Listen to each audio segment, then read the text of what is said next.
tous et bienvenue ici au Hub BPI France. Je suis Marjorie Paillon et je suis surtout ravie d'être avec vous ce soir pour les vœux 2021 du Syntec Numérique et de Tech in France. Cette année, c'est celle de toutes les ambitions pour ces deux entités qui n'en formeront bientôt plus qu'une. L'ambition, c'est ni plus ni moins que d'être la première force de frappe du numérique en France. 2300 entreprises adhérentes, de la start-up jusqu'au grand groupe. 85% du chiffre d'affaires total du secteur, on parle ni plus ni moins que de 60 milliards d'euros de chiffre d'affaires ou encore de 530 000 collaborateurs. Voilà en chiffres ce que ça donne. Tout au long de ce live, évidemment, on va recevoir des invités au pluriel, au singulier et aussi au féminin. On va d'abord démarrer par les masculins, puisque je suis accompagnée, évidemment, tout au long de cette émission par les deux présidents du Syntec Numérique et de Tech in France, Godefroy de Bensman et Pierre-Marie Lehuchet. Nicolas Dufourcq, notre hôte ce soir, nous rejoindra évidemment dans quelques minutes. Et puis, Cédrico s'adressera aussi à vous, adhérents et adhérentes. On verra ce que le secrétaire d'État a à nous délivrer comme message. Ces entrepreneurs, ces entrepreneuses, vous le savez puisque vous les êtes vous-même, ces entrepreneurs et entrepreneuses, eh bien, vous avez tous porté haut les couleurs du numérique pendant cette crise, en dépassant l'écosystème, en vous dépassant même tout court, pour aider les autres secteurs de l'économie. On y reviendra, on en parlera bien sûr avec nos invités. Et puis, conditions sanitaires obligent, vous le voyez, gestes barrières absolument respectés sur le plateau de cette émission. On va garder nos masques puisque telle est la règle ici chez BPI France. Mais d'abord, 2020, ça a été une année riche en événements, c'est peu de le dire. Pour le Syntec Numérique et pour Tech in France également. Résumé des épisodes précédents, tout de suite en images.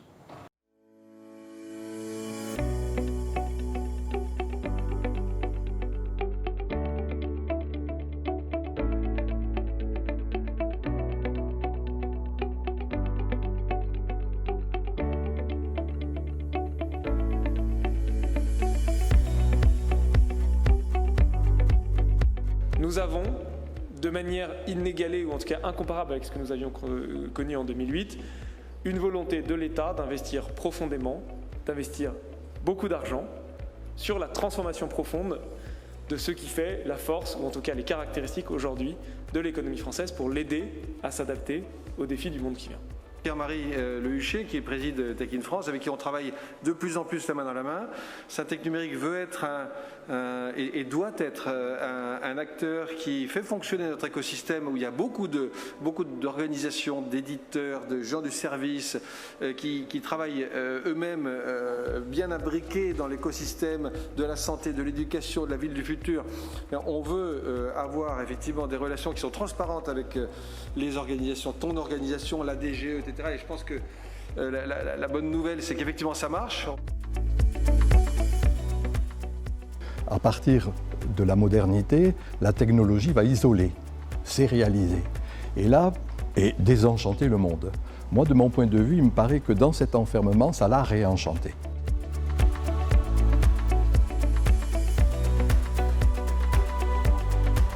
Syntec Numérique, dans cette période de crise, a été un élément et certainement l'élément indispensable pour nos entreprises.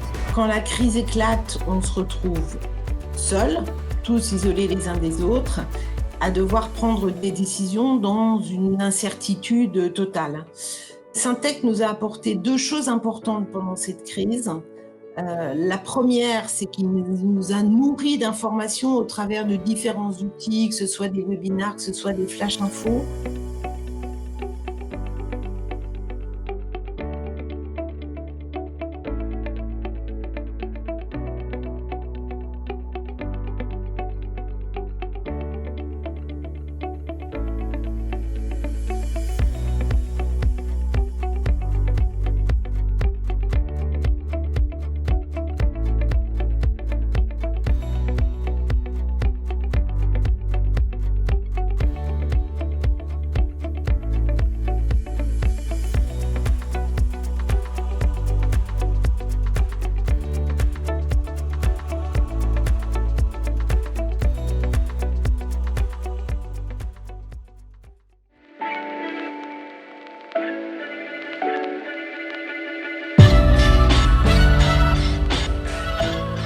Aujourd'hui, la responsabilité politique des entreprises a énormément grandi.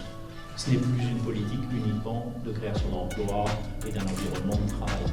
Mais il faut aussi développer les investisseurs et des investisseurs qui ont une culture d'investissement dans la tech, une culture de valorisation des entreprises de la tech et une culture de prise de risque qui correspond aux risques de la tech.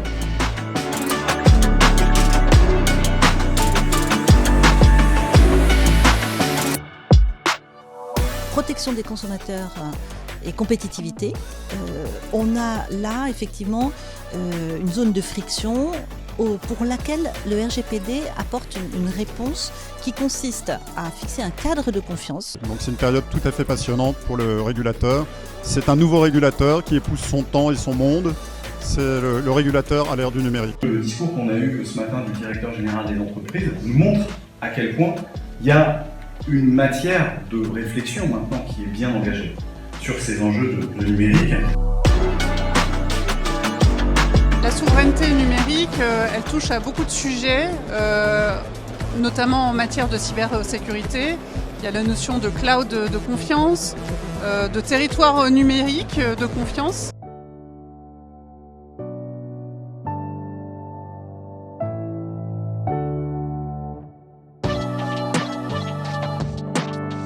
Le sujet de l'économie de la donnée et le sujet de cette intelligence, de développement de l'intelligence artificielle et des algorithmes plus globalement, vient percuter l'ensemble de nos fonctionnements institutionnels, de nos fonctionnements économiques habituels. D'abord, on constate que l'IA est devenue un bien commun. Je sais que l'expression est bien répandue de toutes les entreprises de notre écosystème, de ce qui fait l'économie de nos startups, de nos entreprises de croissance ou de nos leaders. Tech in France met en évidence la réussite de chacun et il y a des réussites qui sont absolument fabuleuses grâce à l'IA.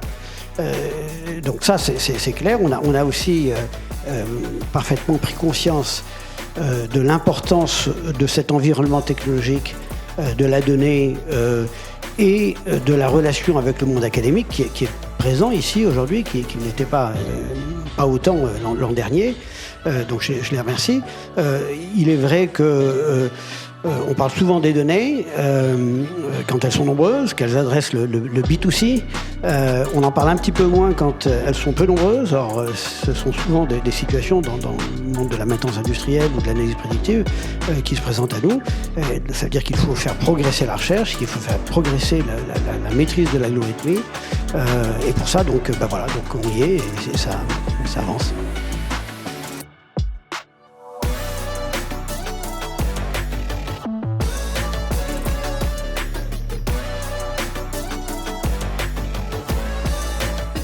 C'est un vrai sujet. Pour vous dire, j'étais parfois un peu hostile lorsque ma DRH me sollicitait pour le mettre en œuvre chez Aragon. Et il s'avère que l'expérience un petit peu forcée, justement, du télétravail que l'on a vécu ces dernières semaines, ces derniers mois, s'est avéré extrêmement positif chez nous. Donc ça permet de faire évoluer les mentalités. Et en tout cas, je suis favorable aujourd'hui à maintenir le télétravail chez Aragon. Et dans notre ambition, on ne cherche pas à faire juste une entreprise qui grandit. On pense qu'on a une fenêtre de tir où on peut être un grand demain et être un grand demain pour les bonnes raisons. Pas uniquement dans sa diversité géographique, pas uniquement dans la taille de son chiffre d'affaires, mais aussi dans les valeurs qu'incarne la société, parce que je pense qu'un des critères importants aujourd'hui de croissance, c'est aussi la force de l'humain, la force d'un groupe.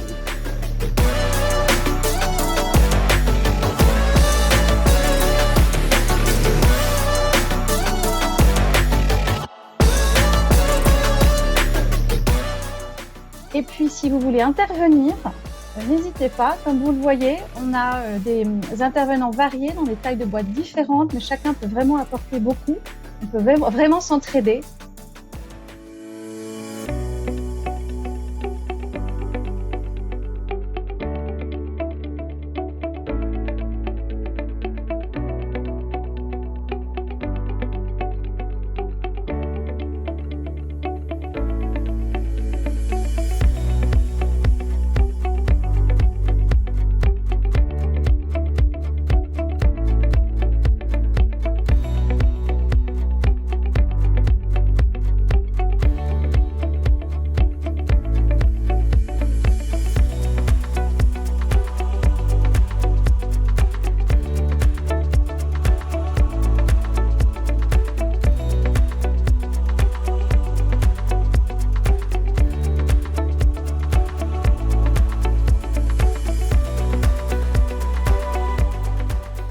retour ici sur le plateau des lives et surtout des vœux 2021 du Syntec numérique et de Tech in France. On est toujours au hub BPI France avec notamment Nicolas Dufour qui vient de nous rejoindre. Bonjour Nicolas. Bonjour.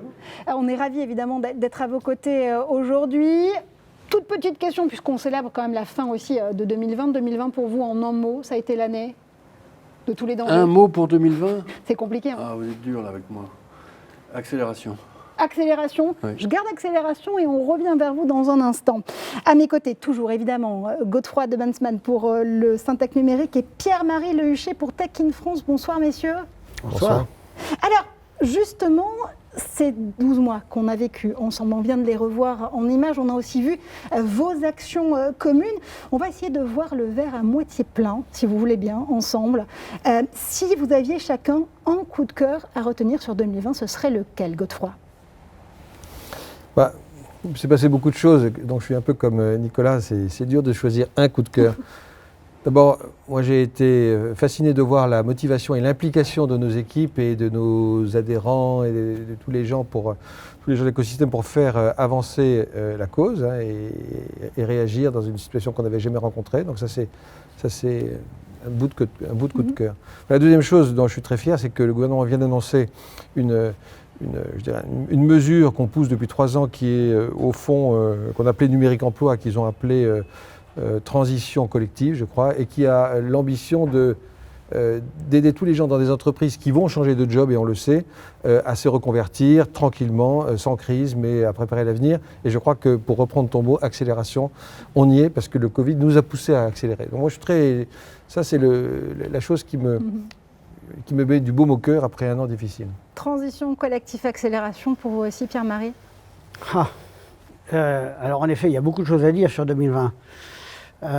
Moi, j'ai envie d'adresser un coup de cœur à des acteurs qui sont intervenus tout au long de cette année. D'abord, la BPI qui nous accueille, parce que j'ai trouvé que les messages de la BPI étaient pleins d'énergie, pleins d'optimisme, pleins de qualité, enfin, tout allait bien, enfin... On vous avait à nos côtés, donc j'ai rien à vous demander, hein, Nicolas, mais formidable. Et puis, pour mes pairs de l'édition logicielle, beaucoup d'entre eux ont apporté des solutions aux professionnels de santé, aux professionnels de l'éducation, à différents autres secteurs, et leurs solutions ont permis de résoudre des problèmes. On fait souvent avec beaucoup de réactivité et d'engagement, donc voilà, mon coup de cœur, je leur adresse bien volontiers. Alors, je le rappelais en introduction évidemment de ce live, l'ambition de 2021, c'est celle de devenir ni plus ni moins que la première force de frappe du numérique en France, en rassemblant, en fusionnant Syntec numérique et Tech in France. Cette fusion, ça fait plusieurs années qu'on en parle. 2021, c'est l'année ou jamais pour le faire. Godefroy ? Pierre-Marie ? Allez. Soyons clairs, la crise sanitaire a tellement mis en avant la transformation de la société sous l'effet du numérique, sous ce rôle quasi permanent et je dirais concernant tellement de personnes. Il faut que nous soyons à la hauteur de ce sujet, il faut que nous soyons en mesure d'apporter une proposition de valeur. Et alors qu'en France, on a l'habitude de voir les gens prêcher pour leur paroisse, on a là l'opportunité de se rassembler. Donc allons-y et puis essayons de faire en sorte que ce soit vraiment au service de nos membres et de tous ceux qui utilisent leurs solutions. Godefroy ? On peut dire que c'est parti du fait que Pierre-Marie et moi avons eu envie de craquer un sujet compliqué, quand même, parce que c'est pas la première fois qu'on essaye, sauf que là on est quand même très très avancé, et qu'on a commencé par le bas. On s'est dit cette fois-ci on ne va pas faire du concept, on va commencer par travailler. Et donc il y a un an que les équipes de Tech-in et celles de Syntec numérique travaillent ensemble sur beaucoup de sujets. On a eu les grands sujets, Pierre-Marie, c'est... la santé, les villes numériques. Voilà. C'est des domaines dans lesquels on a fusionné nos commissions, dans lesquels on travaille étroitement dans la santé, avec le ministère de la Santé par exemple, mais avec les collectivités. Et moi j'en suis très fier et je vois qu'en réalité, peu à peu, les gens se disent mais finalement on fait la même chose dans les mêmes enjeux. Et finalement, ça bosse bien et il y a une bonne ambiance et tout le monde partage avec nous la vision qu'il faut continuer. Tiens, je vais garder ce mot de vision parce que cette vision, il va falloir en effet savoir la partager parce que les défis qui s'annoncent pour le secteur du numérique, ils sont absolument infini. Évidemment, il y a la question de la 5G, il y a la question des régulations qui vont arriver, notamment à l'échelon européen, qu'il va falloir transposer en droit français, des questions de privacy là aussi. Mais aujourd'hui, ce sont des questions qui dépassent même celles et les enjeux de l'écosystème numérique. Comment on fait pour rassembler autour de ces visions-là, messieurs ? Je pense qu'il faut avoir beaucoup d'humilité face à ces enjeux et avancer avec beaucoup de pragmatisme. Notre objectif dans ces associations professionnelles, c'est un objectif d'animation et de partage et de synergie entre les grands, les moyens et les petits, pour permettre à tout le monde de s'enrichir, de se développer, de mettre en commun des compétences, de créer un véritable écosystème. Voilà, donc ça je crois que c'est le moyen qui est le... Bon. Alors après, c'est les entreprises qui agissent. Nous, on peut accompagner, enfin nous, Syntec, Tekin, on peut accompagner et créer les lieux où les gens peuvent se retrouver pour parvenir à atteindre cet objectif. Ouais, c'est peut-être la deuxième ambition qu'on a avec Pierre-Marie et nos organisations, c'est de se dire que si le projet, il y a plus d'1 an, quand on a commencé à en parler, était vraiment d'unir nos forces et d'avoir une seule voix, il devient évident aujourd'hui que, comme tu le disais, c'est chez les gens qui utilisent le numérique, et aujourd'hui le numérique est sorti de sa boîte, tout le monde en a. On a tous d'abord une petite boîte numérique dans notre poche. Hein. Et que finalement, quand on reprend les points que vous êtes en train d'évoquer, la 5G, l'e-privacy, c'est des sujets qui nous concernent tous en tant que citoyens ou en tant qu'artisans. Et finalement, c'est compliqué de trouver un espace où on peut en parler. Et moi, je suis très aligné avec Pierre-Marie sur le sujet. Il faut qu'on aide à trouver un espace où on peut se parler. Et il faut qu'on travaille d'une façon beaucoup plus transverse et pas dans les modèles filières très verticales, où chaque industrie travaille sur son sujet. Là, on est dans quelque chose qui nous dépasse parce que c'est transverse. Je pense qu'on peut y arriver, et en ayant une seule voix, on va faciliter les choses. On va donner un coup de main, on va pas être un hub, on va être un facilitateur. Cassons les silos, si je vous entends bien. 2021-2022, ça ce sera ce qui va suivre évidemment cette fusion, mais c'est un calendrier qui est extrêmement riche en événements, notamment en élections, des élections locales, élections présidentielles aussi, et puis la France qui va aussi prendre les rênes de la présidence de l'Union européenne. Vous en attendez quoi, vous, concrètement ? Parce qu'on sait que les sujets numériques vont forcément être mis au cœur de ces débats à venir. Nous savons que notre industrie est une industrie qui dépasse très largement les frontières de notre pays. Hein. L'économie du numérique, c'est une économie internationale. Ce n'est pas la peine d'en faire la démonstration. Nous sommes en Europe. On a besoin de construire l'Europe du numérique. On a besoin de devenir plus fort de ce point de vue-là. Je crois que 2021 et 2022 doivent voir arriver une volonté ferme, complètement, enfin pas complètement écrite, parce qu'il faut y travailler, bien évidemment, mais avec une action résolue pour que notre écosystème prenne cette nouvelle dimension. Ce ne sont pas que des mots, nous allons agir comme cela, nous nous sommes mis d'accord pour recruter une collaboratrice qui est maintenant présente à Bruxelles, qui nous y représente, mais également pour engager toute une action avec nos membres les plus importants qui vont jouer un rôle et nous aider à atteindre cet objectif et ouvrir les portes et la voie à l'ensemble de nos membres. Je voudrais rajouter que on parle de 2021 à 2022. Je crois qu'il faut aussi rendre hommage à ceux qui étaient là avant nous, Godefroy, nos prédécesseurs qui ont préparé tout ça. Hein. C'est injuste d'être les seuls propriétaires de cette action, donc on aura l'occasion d'en reparler. Nous avons construit un certain nombre de bases qui nous permettent aujourd'hui de travailler comme cela et qui créent le futur. Donc voilà, c'est aussi la reconnaissance de ça qui est important en 2021 2022. Des années importantes donc, et en cap évidemment. Être agile, s'il y a bien quelque chose que 2020 nous a appris, c'est vraiment ça, garder l'agilité. D'ailleurs, c'est celle que vous demandez ou qu'on demande en permanence aux startups, aux PME, aux ETI, aux grands groupes même. Est-ce que ça veut dire que vous, messieurs, vous ne vous interdisez rien ? Être agile, ça va être aussi le mot d'ordre de cette fusion et pourquoi pas laisser la porte ouverte à d'autres organisations, d'autres corps de métier qui voudraient vous rejoindre ?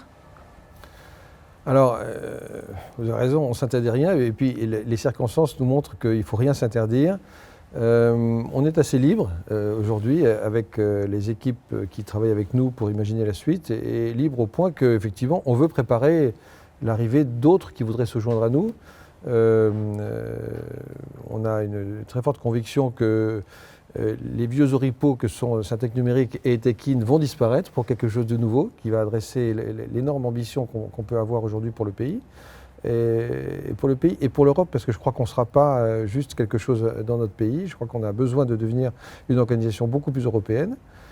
Et effectivement, il faut admettre qu'on a vécu, Syntec Numérique c'est 50 ans, donc on est très fiers, mais en même temps, on sait bien que les 10 prochaines années, ou même les 5 prochaines années, n'auront rien à voir dans le modèle d'organisation, dans les enjeux, dans la manière dont on va, je dirais, rayonner. Donc il faut qu'on qu'on se prépare à cette agilité, et je crois vraiment que c'est l'esprit dans lequel on travaille avec Tekin et avec nos conseils d'administration respectifs. Vous savez, 50, c'est le nouveau 40, donc pas de souci, pas de problème à avoir sur l'âge, vraiment pas.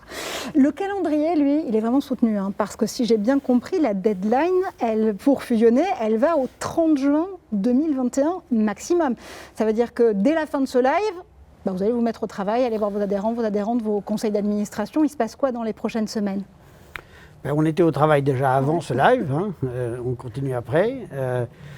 Beaucoup de travail pour faire en sorte que ce qu'on est en train de créer, qui est quelque chose de nouveau, qui donc est forcément différent de ce que nous avions jusqu'à présent, soit vraiment utile à nos membres. Donc on ne va pas faire ça uniquement pour être plus grand, plus fort, plus beau, et parce qu'on s'entend bien. On fait ça parce qu'il faut qu'on rende des services aux gens. Donc il faut qu'on soit capable de rendre les meilleurs services et qu'on s'adapte bien. Une fois qu'on aura fait notre copie, tout ira bien, mais il faut la faire soigneusement pour qu'on ne se trompe pas de futur. Et d'ailleurs, je regarde Nicolas en disant cela, parce que nous avons besoin de tous nos partenaires pour nous aider à écrire cette copie. Donc ça prend un petit peu de temps de consulter aussi les partenaires sur lesquels on peut compter pour avancer. Godefroy, une dernière réponse avec vous. Non, je pense que toute la difficulté, quand on dit on est agile, c'est d'être vraiment agile et d'accepter de brûler ses vaisseaux pour bouger. Je crois que c'est vraiment ce qu'on fait avec Pierre-Marie, et on a la chance d'avoir des conseils d'administration qui osent. Et je crois que c'est très enthousiasmant d'oser, en ce moment surtout. Absolument. Allez, on ose, et nous on passe à une nouvelle séquence avec Nicolas Dufourcq, bien évidemment. Je vous avais promis de revenir vers vous, je le fais, regardez, tout en accélération. Il y a quand même une question qui continue à se poser, qui a beaucoup émané notamment de la part des entrepreneuses et des entrepreneurs du numérique sur la première partie de cette crise protéiforme, notamment au niveau des PGE. Alors c'est vrai que Bruno Le Maire a annoncé il y a quelques jours à peine, le 12 janvier si je ne dis pas de bêtises, une prolongation du report de remboursement du prêt pour 1 an. Tous les dispositifs vont continuer à s'affiner, on imagine même dans les prochains jours avec les nouvelles annonces qui vont arriver, mais concrètement, est-ce que pour vous, les banques ont joué le jeu ? Ah oui, tout à fait. Non, ça a été un moment d'union sacrée. On n'aurait jamais pu faire 130 milliards d'euros de PGE s'il n'y avait pas eu 17 000 agences bancaires qui se sont mobilisées, j'ai envie de dire, jour et nuit, pour reporter les échéances, délivrer les PGE à 660 000 entreprises. On se souviendra de ce moment absolument exceptionnel. Alors maintenant, dans le secteur du numérique, je n'ai pas fait le point quantitatif du nombre d'entreprises qui avaient bénéficié du PGE, mais j'imagine un très très grand nombre. J'imagine aussi que quand on dit aujourd'hui qu'à peu près 2/3 des entreprises n'ont pas tiré leur PGE, c'est probablement vrai pour les entreprises du numérique, et même peut-être plus, qui étaient celles qui se sont équipées pour une traversée du désert, mais qui n'ont pas eu besoin de recourir à ce jour à la fameuse gourde du PGE par temps chaud. On va voir si elles le remboursent à la fin de ce premier semestre, ou si elles désirent le conserver. Moi, je pense qu'il faut être extrêmement agnostique dans cette affaire. Le PGE, c'est un prêt à 6 ans. Il est à taux faible. Il est garanti à 90% par l'État. Ça peut être une ressource longue de qualité, je considère qu'il n'y a aucune précipitation nécessaire à rembourser absolument son PGE en mai prochain, dans une situation où l'horizon n'est pas complètement éclairci, en fait. Hein. Donc, Voilà. Donc, pour le reste, je pense que les entreprises du numérique sont probablement parmi celles qui vont vivre le début le plus fracassant d'un super cycle de croissance et de transformation. Elles ont une énorme responsabilité de transformation de la société française aujourd'hui. Hein. Donc ça va être beaucoup de business pour elles. Alors, les entreprises, par contre, qui, elles, ne sont peut-être pas tout à fait au début d'un cycle, ce sont les PME. On le sait, je crois que c'est la CGPME, une autre organisation professionnelle qui donnait ce chiffre-là il y a à peine quelques jours. En cas de troisième reconfinement, eh bien, une PME sur deux ne supportera pas un nouveau round de lockdown. Je me souviens qu'au mois de mars 2020, vous parliez d'un pont aérien de cash que la BPI avait su développer. Il va falloir quoi cette fois-ci? Il va falloir un porte-avions de mesure? Oui. Je ne suis pas complètement d'accord avec les conclusions de l'étude de la CEPME, parce que, bon, tout dépend à qui vous vous adressez quand vous faites des études. J'ai beaucoup de respect évidemment pour eux, mais BPI France, on sort régulièrement des études sur des très gros panels qui dépassent largement les adhérents de cette organisation, j'ai envie de dire, hein, et qui montrent que les entrepreneurs sont incroyablement résilients. 85% de l'économie française est résiliente, avec des entrepreneurs qui sont vraiment très ancrés dans le réel et qui se projettent dans la transformation. 15%, c'est le tourisme, c'est l'événementiel, c'est une partie de l'aérien, c'est évidemment la restauration. Grande souffrance. Et par conséquent, soutien incroyable de la part de la puissance publique, hein, incroyable. Avec le fonds de solidarité, avec la couverture le remboursement de 20% du chiffre d'affaires de l'année dernière. Enfin, bon, c'est quand même des sommes qui deviennent... Plus le chômage partiel, évidemment. Hein. On est aujourd'hui sur un coût pour la puissance publique qui est de l'ordre de 20 milliards d'euros par mois. Hein. Souvenez-vous, 20 milliards d'euros, c'est ce qu'il fallait pour moderniser l'hôpital français. C'est aussi ce qu'il faut pour moderniser complètement le réseau de la SNCF. Mais là, c'est par mois. Donc le job est fait, je pense. Et pour les 85% de l'économie française qui sont relativement résilients, la question c'est comment les accompagner dans l'accélération de leur transformation, notamment digitale. Alors s'il y a un troisième confinement, j'ai envie de vous dire, on fera avec. Les outils sont là. Hein. Les outils, c'est de la subvention, c'est des aides massives. Et c'est le PGE dont, effectivement, potentiellement, le délai de carence est prolongé de 1 an. Ça va être des prêts participatifs qui seront annoncés dans le courant du mois d'avril et qui auront un différé de remboursement de 4 ans. Hein, donc ce seront des prêts à 8 ans avec un différé de 4 ans. Un taux de l'ordre de 4,5%. Hein. Et aucune prise de garantie sur le patrimoine de l'entrepreneur. Et puis ça va être également un porte-à-porte de masse en conseil, pour être aux côtés des entrepreneurs, et pas seulement en mode care, compassionnel, etc., en mode transformationnel. Hein, parce que c'est réellement le moment de se catapulter littéralement vers le futur, puisque précisément tout s'accélère. Le digital, la transformation climatique. Il nous reste 3500 jours pour avoir une chance de faire le 2 degrés. 3500 jours, donc chaque jour compte. Hein, et les entrepreneurs l'ont compris, ça. Donc je ne suis pas... D'abord, je ne suis jamais pessimiste, vous avez remarqué. Hein. C'est vrai, je confirme. Mais non, je pense que c'est dur, évidemment, c'est dur. Mais un entrepreneur, ce qu'il définit, c'est qu'il s'octroie 24 heures de découragement par an. Hein. Pas plus. N'est-ce pas, messieurs? Voilà. Donc certainement pas pour les 365. Et donc ça va continuer, là. Qu'est-ce qu'on se dit justement pour terminer sur ce verre encore une fois à moitié plein sur 2021? On vient de parler évidemment, vous le rappeliez, de ce rôle fondamental que jouent les adhérents et les adhérentes de Syntec Numérique et de Tech in France dans cet environnement et dans cet espoir de transformation numérique, sociétale, environnementale, culturelle. Le maître mot de 2021, c'est quoi pour vous? Moi je pense que la transformation digitale des TPE et des PME suppose un porte-à-porte de masse. C'est-à-dire que les grands réseaux classiques qui font descendre la nouvelle doctrine par ruissellement progressif, d'année en année, c'est comme ça qu'on a informatisé la société française, ça sera trop lent. Donc il faut qu'on trouve le réseau qui permette de faire le porte-à-porte de masse. Hein. Il faut simplifier les outils. Il faut que, évidemment, le budget de transformation pour les entreprises en question soit aussi frugal que possible. Donc ça ne peut pas être des grands cabinets de conseil, c'est trop cher pour elles. Hein. Il faut que ça soit autre chose. Ce qui suppose organisation, mobilisation et beaucoup de bon sens. Hein, voilà, c'est ça pour moi le défilé 2021. BPI le bon son action, si je comprends bien. C'est pour ça qu'on a monté une division conseil, qui est maintenant très importante. Hein. En 2021, on va faire 2500 missions de conseil. Voilà, on va devenir adhérent du Syntec numérique. Nous vous attendons. On a énormément de consultants en digital qui viennent de vos rangs, hein, et qu'on catapulte, qu'on envoie vers tout ce tissu très diffus d'entreprises qui ne sont pas très habituées au conseil en réalité, hein, mais qui ont besoin d'être accompagnées.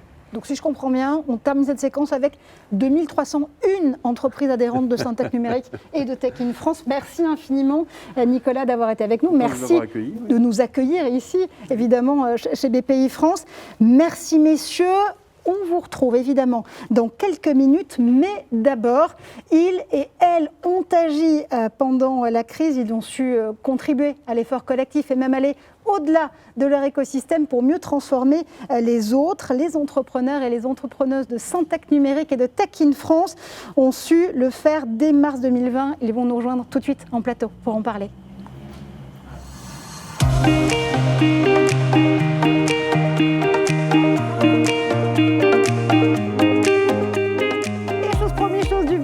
Ils sont tous les quatre autour de moi. Arnaud Billy, vous êtes le DG de Maya. Bonjour à vous. Maëlys Taub, vous êtes la fondatrice de Pocket Result. Bonjour. Émilie Daversin, vous êtes la cofondatrice de VO2. Bonjour. Et Alexandre Pachulski, le CEO de Talentsoft. Bonjour. Bonjour à tous les quatre. Alors, je le disais tout à l'heure, évidemment, télémédecine, digitalisation des commerces, travail à distance. Vous illustrez tous les quatre parfaitement les usages qui ont été accélérés par la première partie de crise de 2020 et qui va visiblement continuer à se poursuivre sur 2021. La règle du jeu, je vais en poser une, c'est que vous avez chacun 3 minutes pour nous pitcher justement cet effort que vous avez fourni de façon absolument incroyable sur les 12 mois qui précèdent. Et puis vous avez le droit de choisir l'angle évidemment que vous préférez pour pouvoir le faire. On va démarrer, si vous le permettez, avec la santé et avec l'actu. Avec vous évidemment Arnaud pour Maya, parce que Maya c'est l'une des 3 plateformes avec Doctolib et Keldoc qui ont été retenues par le gouvernement pour pouvoir lancer cette grande campagne de rendez-vous pour la prise de vaccination. De prise de rendez-vous plutôt pour la vaccination tout court d'ailleurs. C'est ça, exactement. Donc en 3 minutes, je vais essayer de faire court. Donc Maya, c'est la start-up du groupe CGDIM. On a été créé en début 2020. C'est ça, début 2020. Alors, effectivement, il y a eu un premier éclairage sur l'un de nos cœurs d'activité qui est la téléconsultation. Donc on avait commencé déjà un peu précédemment, mais la pandémie arrivant, la téléconsultation s'est activée, ce qui tombait bien puisqu'on était déjà prêt. Il y a eu un fort engouement, je dirais, pas que pour les dépistages, mais aussi pour le suivi des patients chroniques. Donc voilà, on fait de la téléconsultation soit entre un patient et son médecin, de manière autonome, je dirais, via un accès application ou plateforme web, soit si le patient est un petit peu plus en dette technologique, je dirais, il peut être accompagné par son pharmacien, que l'on équipe aussi, ou alors son infirmier à son chevet. Donc ça, c'est la première partie, et effectivement, ça apporte un éclairage très très fort. On est passé d'un usage de téléconsultation de à peu près 0,1% du nombre de consultations en France avant la pandémie à jusqu'à plus de 30% des actes de consultation médicale. Donc il y a eu un vrai sens. Ça a été un énorme effort de notre part, bien sûr, parce qu'il a fallu mobiliser énormément de ressources pour accompagner les médecins à ce nouvel usage, en fin de compte, et accompagner aussi les patients. Donc le pari a été gagné aussi, puisqu'on n'a pas eu non plus de rupture, je dirais, dans le service. Donc ça s'est très bien passé. On a eu, je pense, un modèle d'éducation. On a dû gagner en l'espace de quelques mois, on a gagné 2 à 3 ans de maturité sur ce marché. Et on fait aussi effectivement de la prise de rendez-vous en ligne. On a été sélectionné, comme vous le faisiez remarquer, parmi les 3 plateformes sur la prise de rendez-vous pour équiper les centres de vaccination. Donc ça aussi, c'est en marche. Ça se passe très très bien. On n'est pas responsable de la partie stockage des doses de vaccins, bien évidemment. Il faudrait que toutes les doses soient là et ça irait encore plus vite. Voilà. Et on s'engage aussi dans l'accompagnement aussi potentiellement de nouveaux centres de vaccination ou de nouveaux acteurs dans la vaccination que peuvent être bientôt, j'espère, les pharmaciens et les médecins libéraux. Vous avez été évidemment porté par cette actualité qui a donné encore une fois un coup d'éclairage et d'accélérateur incroyable sur cet outil qu'est la téléconsultation et la curation de praticiens aussi. Ce que je retiens, c'est le double accompagnement praticien et patient. Oui, ce sont des marchés qui sont bifaces, c'est-à-dire que l'un ne va pas sans l'autre. Il n'y a pas d'histoire de foot de la poule. En fin de compte, il faut absolument éduquer ce marché-là. Aussi bien les professionnels de santé, on mise beaucoup sur les professionnels de santé qui ont cette relation de confiance avec leurs patients. Mais nous devons aussi d'accompagner le patient justement par du tutoriel, par par de l'accompagnement humain. Je pars du principe que le digital s'accompagne par de l'humain, essentiellement. Voilà. Maëlys, vous aussi avec Pocket Result, vous avez su accompagner, mais accompagner cette fois-ci la PHP. Exactement. Alors quand le confinement est arrivé, donc historiquement nous sommes éditeurs en business intelligence et historiquement nous travaillons avec le secteur de la santé pour des grands labos. Et quand le confinement est arrivé, on s'est dit mais qu'est-ce qu'on peut faire? Qu'est-ce qu'on peut faire nous en tant qu'éditeurs de logiciels? Qu'est-ce qu'on peut faire pour être solidaires avec ce qui se passe dans les hôpitaux? Nous avons 3 valeurs fortes chez Pocket Result qui sont l'implication, l'innovation et la solidarité. Et mon associé Rémi Bellavoine avait un contact à la PHP, il a appelé, il lui a dit bah, écoute, on se met à ta disposition, dis-nous. Et il s'avérait que à ce moment-là, il y avait 3 personnes qui travaillaient sous Excel à temps plein pour pouvoir matcher les débordements dans les hôpitaux avec des étudiants en médecine. Donc nous, en quelques jours, on a fait une appli de matching, tout simplement, entre les étudiants et les besoins des hôpitaux de la PHP. On a mobilisé donc notre équipe qui a travaillé parfois la nuit. Et ça a apporté également, cet effet de solidarité pour l'équipe a été énorme également pour les collaborateurs. Et donc nous sommes très fiers de cette réalisation. Et vous pouvez, si je comprends bien, l'idée même de cette application de matching, ce n'était pas forcément un feature ou un business model naturel chez Pocket Result. Est-ce qu'aujourd'hui, fort de cette courbe d'expérience, j'imagine que vous avez acquis évidemment une véritable expertise en la matière, vous pensez pouvoir le développer pour d'autres secteurs, d'autres types de clients? Oui, précédemment, on a déjà développé notamment pour L'Oréal des systèmes de matching branchés sur leur CRM.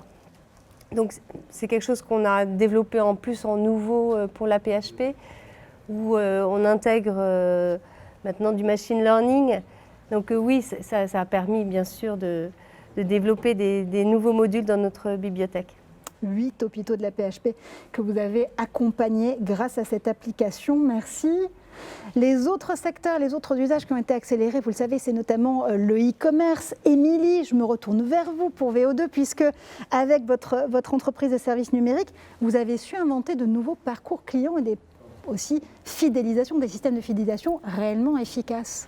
C'est ça. Alors d'abord, je voulais juste dire que je suis vraiment très impressionnée par ce qui a été fait dans la santé et pour la PHP. Alors nous, on a couru pour la PHP, mais on n'a pas contribué directement par nos actions et nos outils numériques à ces grands challenges-là. En revanche, c'est vrai qu'en tant que société de conseil en transformation digitale, on a pu accompagner des acteurs du retail et du luxe qui ont dû fermer boutique complètement dans le monde entier, dans différents secteurs. Et du coup, c'est vrai qu'on a pu mettre en place des outils qui ont permis un réengagement rapide des clients, soit directement à la sortie du confinement en magasin avec une hyper personnalisation de la relation grâce à des applications mobiles, soit directement, même pendant le confinement, les vendeurs pouvaient appeler, faire offrir un conseil personnalisé. Donc on a pu faire des choses pour que la situation soit, en tout cas que les marques soient préservées, parce qu'en fait ce qui était en jeu, c'est la relation entre la marque et le client. On était tous confinés chez nous. Finalement, cette valeur-là, il fallait la préserver. Et qui de mieux que le vendeur, finalement, pour enrichir cette relation-là. Et donc, je suis très contente parce qu'on a reçu un prix il y a 2 jours, le prix Syntec KPMG, ce qui est le prix de l'extension de la relation client. Alors, qu'est-ce que c'est? C'est le prix de l'amour du client, entre guillemets, comme il a été dit sur le plateau. C'est un prix qui est vraiment décerné à nos équipes qui ont su s'engager complètement avec les équipes clients à distance, pour faire tout le cadrage des projets, la formation des vendeurs, etc. Toute à distance et sur des nouveaux usages finalement, dans un contexte pas simple et au niveau international bien sûr. Et du coup, on était très fiers de ça en fait. On a un double ADN tech et relations clients, et donc là ça vient couronner 10 ans de croissance cette année. Donc je suis ravie d'être là. Et juste à ce moment-là, c'est pile poil, c'est parfait. Bon, nous aussi, puis un peu d'amour sur ce plateau, ça fait du bien par les temps qui courent. Exactement, je suis bien d'accord. On en parlait d'ailleurs tout à l'heure, notamment avec Nicolas Dufourcq. C'est vrai que ce rôle que vous jouez tous, fondamental, dans l'aide à la transformation numérique des autres secteurs, ça vaut aussi pour le e-commerce. Un chiffre qui m'a littéralement soufflé pendant justement cette première partie d'année, c'est de découvrir que seulement 30% des TPE et PME françaises sont numérisées contre 80% en Allemagne. Là aussi, j'imagine que c'est un rôle que vous allez pouvoir continuer à jouer. Alors, nous, on accompagne plutôt les grands groupes dans leur transformation, les grandes marques internationales, parce que voilà, c'est notre ADN et c'est notre positionnement aujourd'hui. En revanche, moi je crois que pour les TPE, PME, l'usage vraiment d'Instagram, de mini-sites e-commerce, etc., c'est complètement démocratisé. Il y a plein de choses à faire. J'ai autour de moi plein d'entrepreneurs, super inspirantes et qui ont vraiment réussi en démarrant quasiment toutes seules. Je crois qu'il y a des choses incroyables à faire aujourd'hui avec le numérique. Et finalement, avec pas grand-chose, beaucoup de temps et d'énergie, mais finalement peu de moyens financiers. Après, l'interface avec des grands systèmes, etc., c'est autre chose. Mais pour des TPE, il y a plein de choses à faire en termes de communication et de vente en ligne, etc. Je le crois vraiment. Bon, absolument.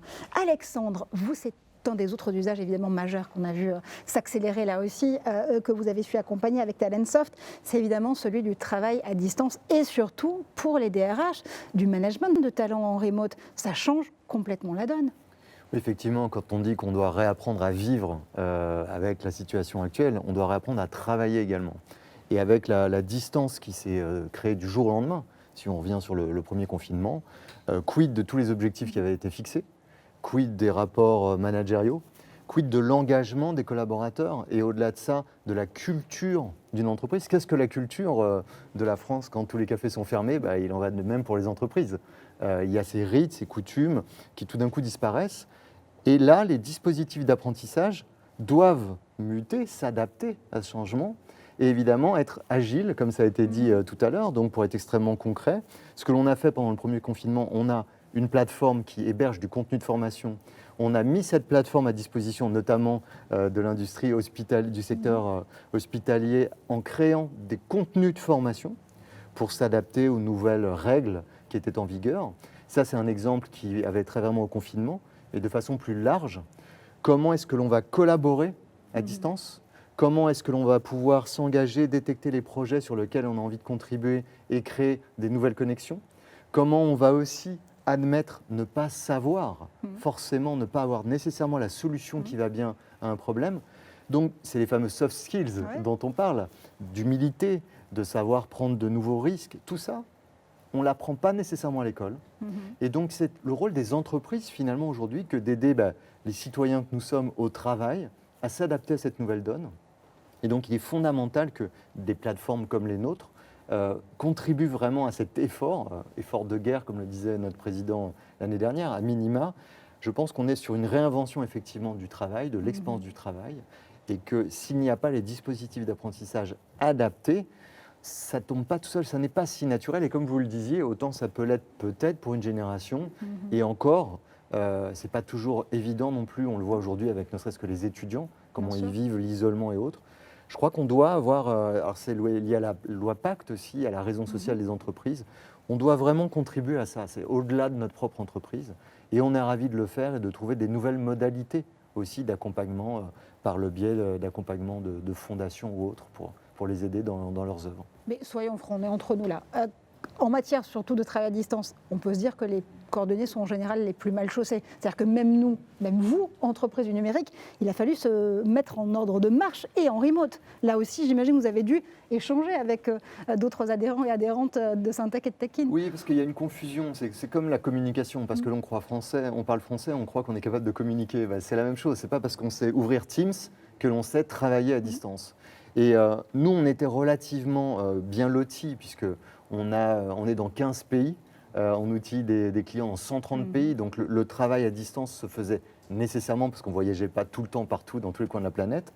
En revanche, recréer du lien, ça on a dû l'apprendre et pour être très honnête, je crois qu'on est toujours en train de découvrir ce que c'est, puisque créer du lien, c'est aussi vraiment prendre soin de l'autre, avoir une vraie attention pour l'autre, bien au-delà de ce que l'on avait forcément au travail, et créer de la sérendipité, ce qui se faisait dans la fameuse machine à café. Comment est-ce que l'on fait ça? Et je crois qu'effectivement, les entreprises de la tech, comme les autres, doivent tout réinventer. Je pense qu'on a une valeur peut-être d'exemple, peut-être de fer de lance, et cette responsabilité, il faut la prendre. Et encore une fois, on doit être assez humble pour reconnaître aussi nos erreurs, pas essayer de les masquer et de les ériger finalement en leçons à partager humblement.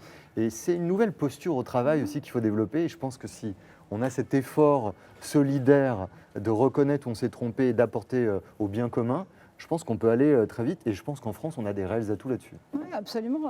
Arnaud, Maëlys, Émilie, je vous vois acquiescer derrière le masque, mais avec les yeux qui sourient quand même. Qu'est-ce qu'on peut se dire là tous ensemble justement pour cette année 2021 ? Qu'est-ce qu'il faudrait mettre en termes d'accélération? On en parlait tout à l'heure avec Nicolas Dufourcq, en termes d'agilité, on en parlait avec Godefroy et Pierre-Marie. Qu'est-ce qu'il nous faut pour pouvoir naviguer l'incertitude de 2021, mais en maintenant un cap? Moi, je dirais se serrer les coudes.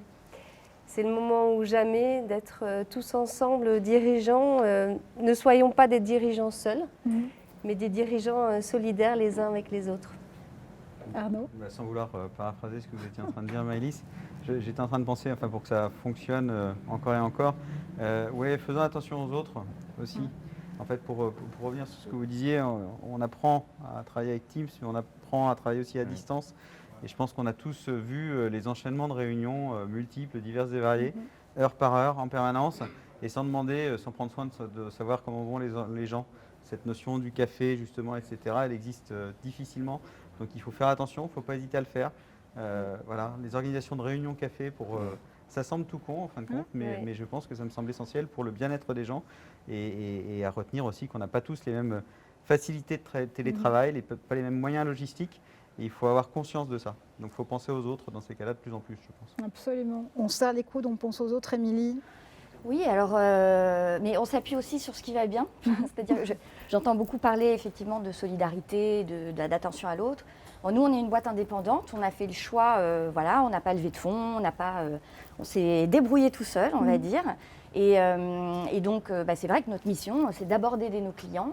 Et donc on pense à nos collaborateurs, mais aussi à nos clients. On essaye de faire grossir l'activité parce qu'on pense qu'on a le droit de faire cette croissance parce qu'elle est en accord avec nos valeurs. Et voilà, on a une belle gouvernance, je pense. Nos associés sont 100% opérationnels. Donc je pense qu'on a un modèle qui sera impactant demain et qu'on va aller regarder ce type de modèle demain, justement. Donc on garde le cap. Et du coup, moi, ce que j'ai envie de dire, je comprends qu'il faut s'entraider, mais je crois que quand ça va bien, il faut avoir, entre guillemets, le courage de rayonner son bien-être, sa qualité de vie, ce qu'on veut. Parce que sinon, il n'y a pas de perspective. Donc moi, je voudrais, et je l'espère, et en plus dans nos métiers, c'est fondamental, on veut attirer des jeunes, on veut attirer des femmes, on veut attirer des gens qui nous regardent un peu en disant « mais c'est pas fait pour moi, je ne sais pas, la tech, etc. » Donc rayonnons aussi nos réussites qu'on arrive à faire. Moi, je suis une grande introvertie. De chez moi, je travaille très bien. J'ai vécu dans un monde d'extravertis pendant des années, et là, je revis. Donc, il faut le dire aussi, tout en gardant, bien sûr, une vraie écoute pour les autres et pour ceux qui sont à côté de nous. Voilà, c'était mon petit message. Accepter les moments où ça va bien. Alexandre, le mot de la fin avec vous pour cette séquence. Je dirais que, pour revenir sur cette notion d'attention aux autres, on a beaucoup parlé, en tout cas, de collaboratrices, de collaborateurs. Ça vaut aussi pour les clients.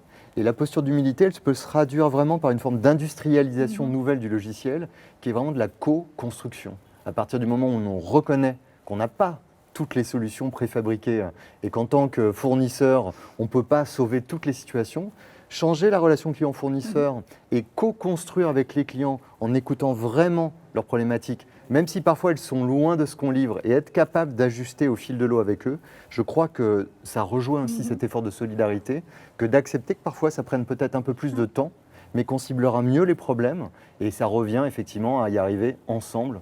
Je crois que c'est vraiment la voie en tout cas que l'on suit chez Talentout. On joue collectif. Merci infiniment à tous les quatre. Merci pour ces témoignages et pour justement nous avoir témoigné cette envie d'aller plus loin, cette envie d'oser, cette envie de jouer tous ensemble et de dire quand ça va bien. Tiens, ça c'est une belle idée, Émilie. On espère qu'il a été à l'écoute, je suis certaine que oui. C'est le secrétaire d'État chargé de la transition numérique. Lui aussi, il va avoir une année 2021 très chargée. Il nous en parle dans un instant, on le rejoint en duplex dans son ministère tout de suite.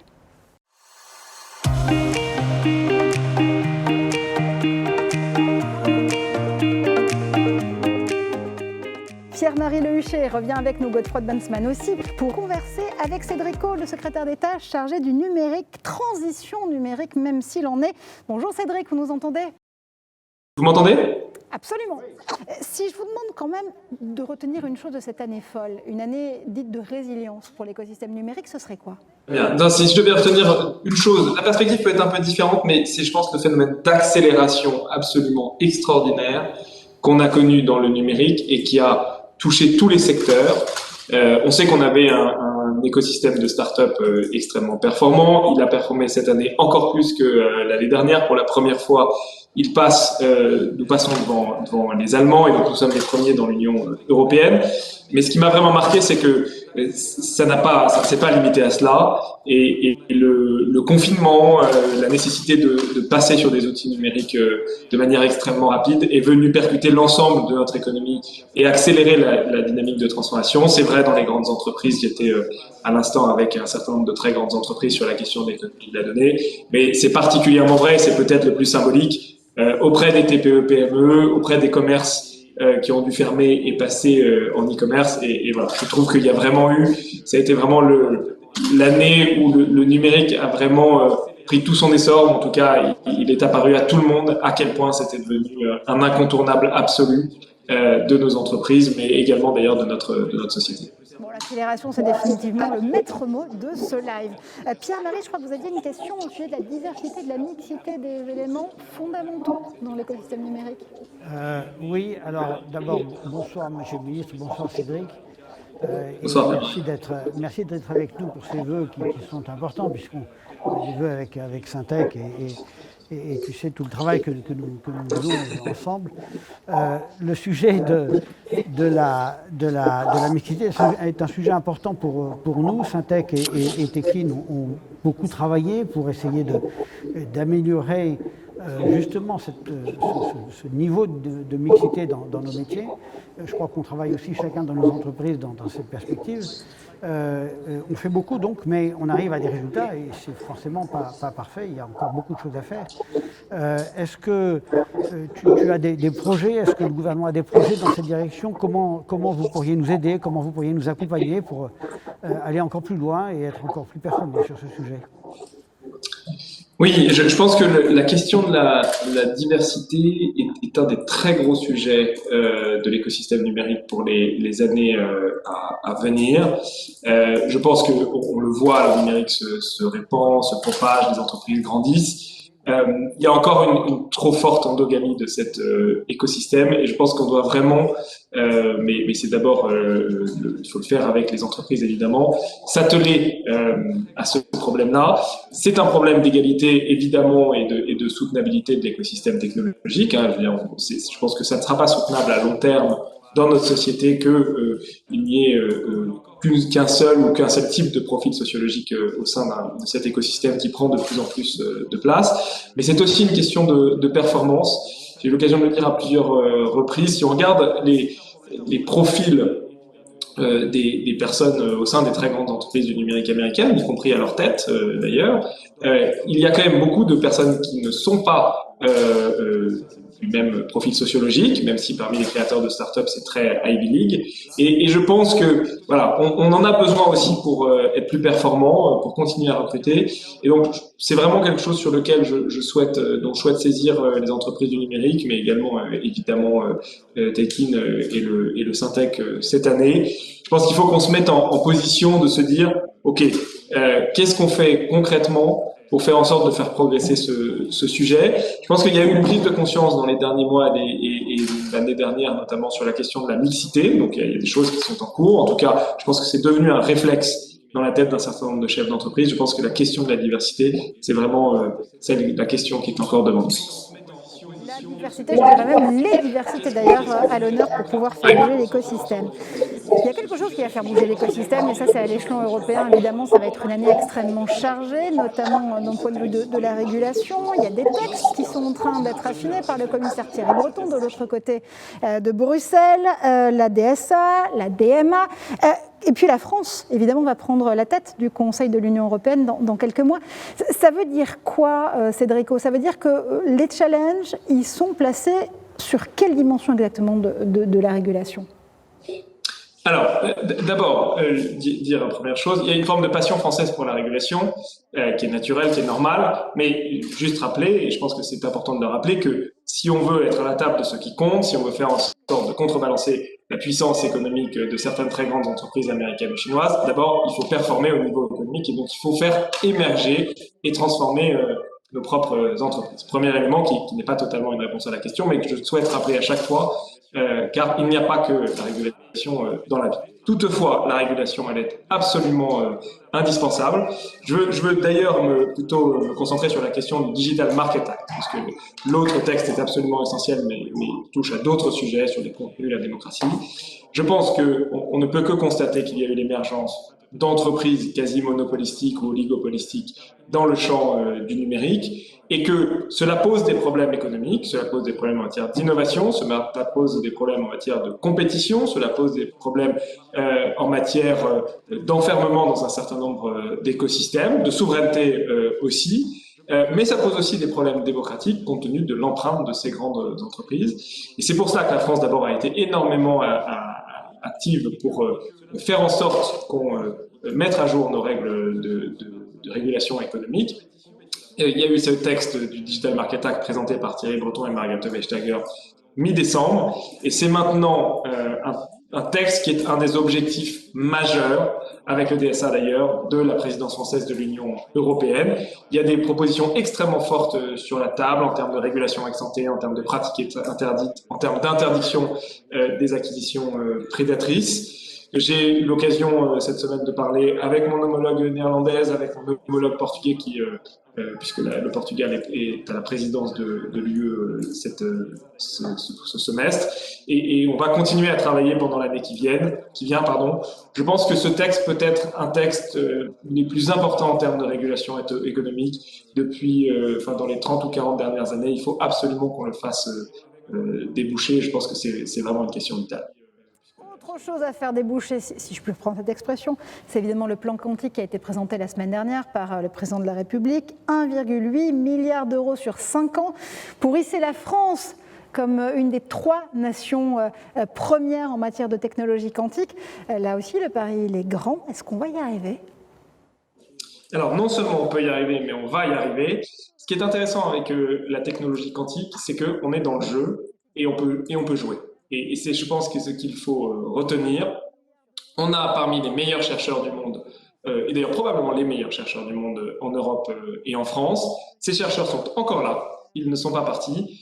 Et on est au bon moment pour investir de manière massive, et d'ailleurs avec la somme évoquée, on sera sur le podium des pays qui investissent le plus, et l'Europe est peut-être le continent, si on somme ce que dépense la Commission, ce que dépensent les pays membres, qui investit le plus dans le quantique, qui est une technologie qui va bouleverser l'ensemble des secteurs. Et c'est pour ça qu'on a décidé d'investir dès maintenant. Cette révolution technologique-là, on ne veut pas la manquer, on veut être on va dire à l'avant-garde des pays qui investissent sur le sujet. D'ailleurs, on investit sur l'ensemble des sujets quantiques, ordinateurs, les capteurs, la cryptographie, les communications. Et voilà, on était avec le président de la République dans un des laboratoires mondiaux de photonique les plus performants du monde, qui vient d'être créé à Saclay. Et il y avait beaucoup d'enthousiasme et d'optimisme. Et c'est aussi ça la France. Je pense, et c'est très important de le rappeler, au moment où parfois il y a un peu de doute sur les questions technologiques.